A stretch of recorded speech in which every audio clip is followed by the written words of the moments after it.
Cześć! Dzisiaj pokażę Wam zestaw 3 wentylatorów Savio Blast, przy pomocy którego możecie stuningować swoją obudowę. Ceny tego zestawu macie w linkach w opisie filmu. Na wstępie zachęcam do zostawienia łapki w górę, będzie mi bardzo miło i zapraszam do oglądania. Zaczynamy!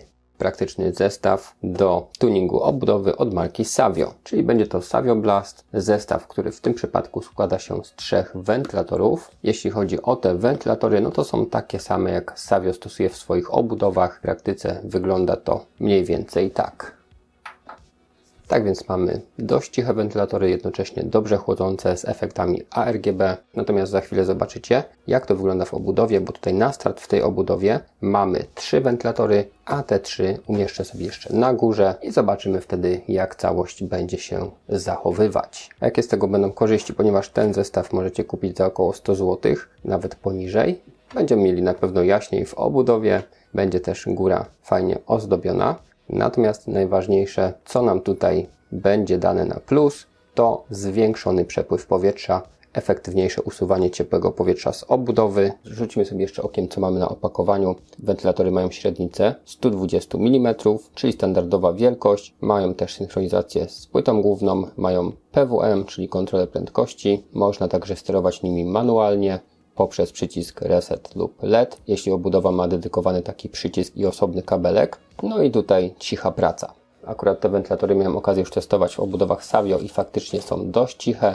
I po bokach mamy jeszcze ponownie te wszystkie cechy. Natomiast zobaczmy sobie sam zestaw.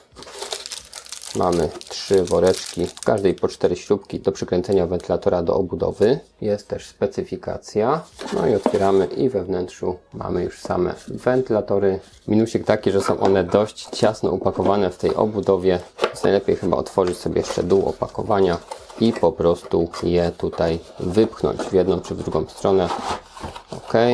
I mamy 3 identyczne wentylatory.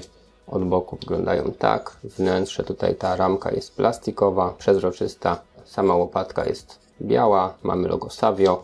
Wentylatorki są generalnie dość lekkie. Mamy tutaj też takie piankowe elementy z przodu i z tyłu, nie gumowe, ale to też tutaj zmniejsza nam tą wagę. I mamy kabelki. Każdy wentylator ma tutaj wtyk, jak i gniazdo ARGB.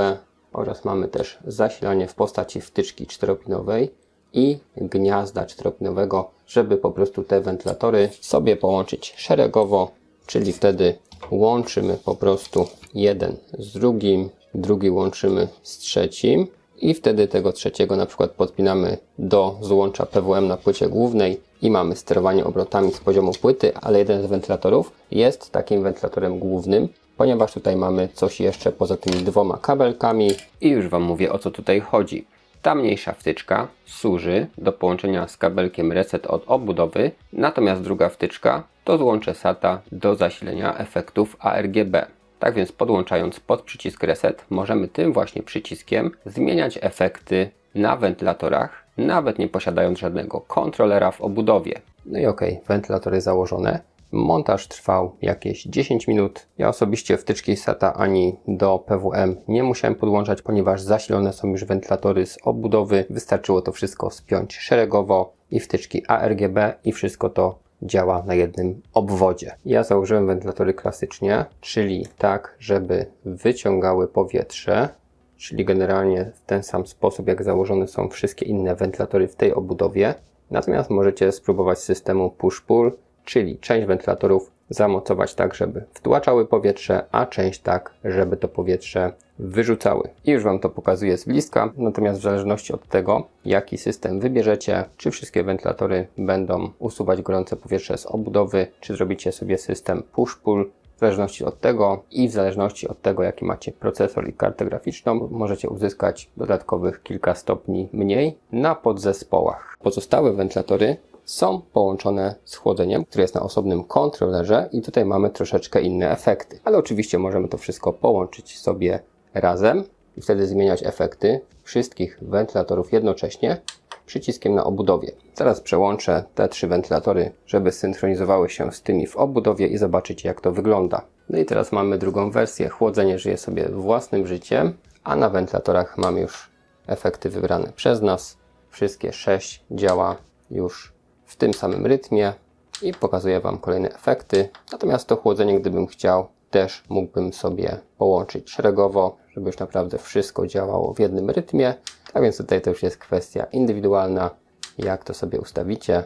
Efekty widzieliście, wentylatory są dość ciche, wykonane poprawnie, niedrogie i zapewniają dodatkowe chłodzenie w obudowie. Tak więc niewielkim kosztem możecie w ten sposób tuningować dosłownie każdą obudowę, ponieważ wentylatory są uniwersalne i będą pasować do wszystkich obudów. I akurat w tym modelu obudowy mam tutaj także miejsce na wentylatory na dole, na piwnicy, dlatego gdybym chciał na przykład dodatkowo schłodzić kartę graficzną, mogę sobie zamontować na przykład 2 na dole, tak żeby współgrały z kartą graficzną, a jeden zostawić sobie pomocniczo, żeby usuwał powietrze z obudowy razem z tym, który jest z tyłu.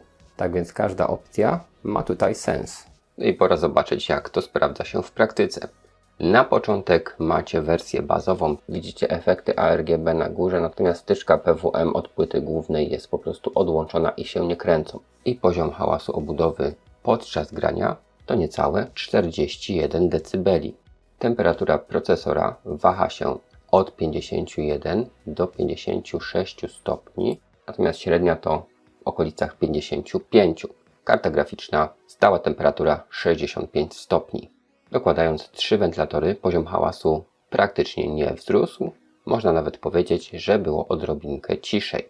Natomiast spadek temperatur był znaczny, ponieważ temperatura procesora spadła na maksymalnie 50 stopni, a na ogół było to 48 stopni. Momentami procesor miał nawet 44 stopnie, czyli o jakieś 10 mniej niż bez dodatkowych wentylatorów. No i temperatura karty graficznej spadła o prawie 10 stopni, do 56-57 stopni Celsjusza.